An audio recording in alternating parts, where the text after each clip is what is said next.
పశ్చిమాసియాలో నెలకొన్న తాజా పరిణామాలకు సంబంధించి మనకు ఫోన్ లైన్లో అందుబాటులో ఉన్నారు డాక్టర్ కన్నగంటి రమేష్, రక్షణ వ్యూహాత్మక వ్యవహారాల నిపుణులు. సార్ నమస్తే అండి. నమస్తే సార్, 2 వారాల కాల్పుల విరమణపై ట్రంప్ నిర్ణయాన్ని ఏ విధంగా విశ్లేషిస్తారు?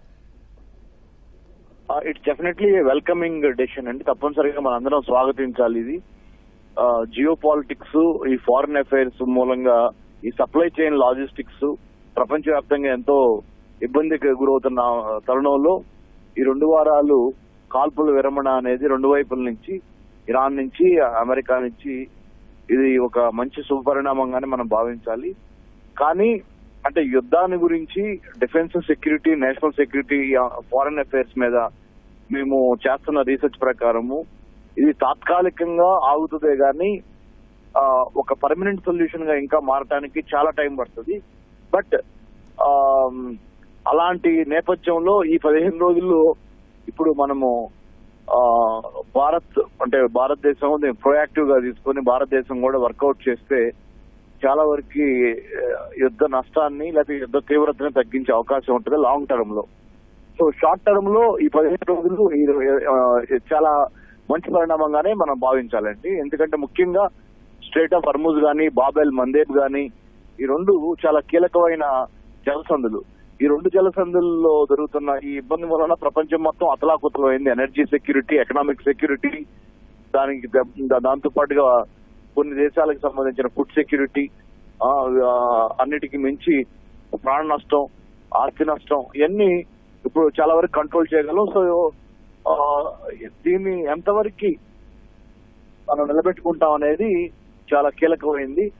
ఎందుకంటే చెప్పేది ఒకటి, చేసేది ఒకటి అయితే మాత్రం మళ్ళీ వెనక్కి వెళ్తుంది. సీజ్ ఫైర్ అంటే నిజంగానే అది కాల్పుల విరమణగానే ఉండాలి, కానీ ఏదో చెప్పడానికి మాత్రమే కాదు, చేతల్లో కూడా ఆ 2 దేశాలు, ఇరాన్,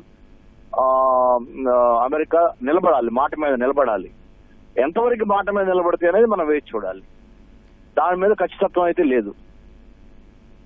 అట్లా రమేష్ గారు, కాల్పుల విరమణ ఒప్పందానికి ఇరుపక్షాలు అంగీకరించడం ఎలాంటి సంకేతం అంటారు? అదే మంచి సంకేతం. బట్ ఆ మాటలు చేతల్లోకి ఎంతవరకు ట్రాన్స్లేట్ అవుతాయి అంటే అనేది చాలా కీలకమైన పరిణామం.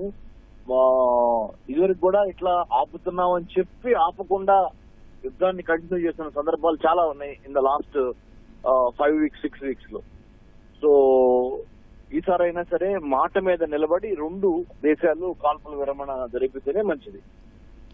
సార్, అలాగే సాయుధ దళాల పర్యవేక్షణలో హర్మూజ్ మీదుగా నౌకల రాకపోకలకు అనుమతించడం ప్రపంచ దేశాలకు ఏ విధంగా ఊరటనిస్తుంది?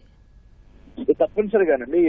20% ఆఫ్ ఆయిల్ రిసోర్సెస్ ఇక్కడి నుంచే వస్తున్నాయి కాబట్టి మిగతా దేశాలకి ఇది చాలా శుభపరిణామంగానే మనం భావించాలి. ఎందుకంటే బాబెల్ మందేబ్ లాంటి ఇంకొక హౌతీ రెబల్స్ దాని మీద పట్టు సాధించడానికి కూడా యెమెన్ నుంచి పుట్టే అవకాశం ఉంది. కాబట్టి స్ట్రైట్ ఆఫ్ హర్ముజ్ మనకి సక్సెస్ అయ్యాం కాబట్టి బాబెల్ మందేబ్ కూడా సక్సెస్ అవుతాము.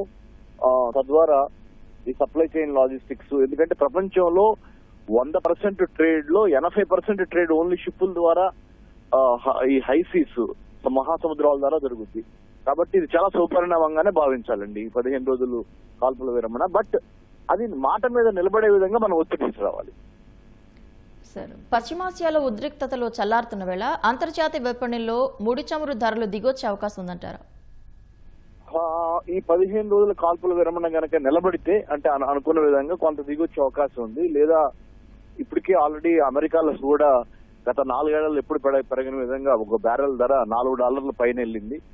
సో ఇప్పుడు కనుక మాట మీద నిలబడి కాల్పుల విరమణ 2 వారాలు ఆగితే మాత్రం తగ్గే అవకాశం ఉంది. సార్, అట్లాగే కాల్పుల విరమణపై ట్రంప్ నిర్ణయం స్టాక్ మార్కెట్లపై ఎలాంటి ప్రభావం చూపనుంది? ఇది కొంత పాజిటివ్ గానే కొంత ఊపిరి పీల్చుకుంటే స్టాక్ మార్కెట్లు డెఫినెట్లీ ఇది ఒక వెల్కమింగ్ ఇది అన్నమాట. రైట్, ధన్యవాదాలండి రమేష్ గారు.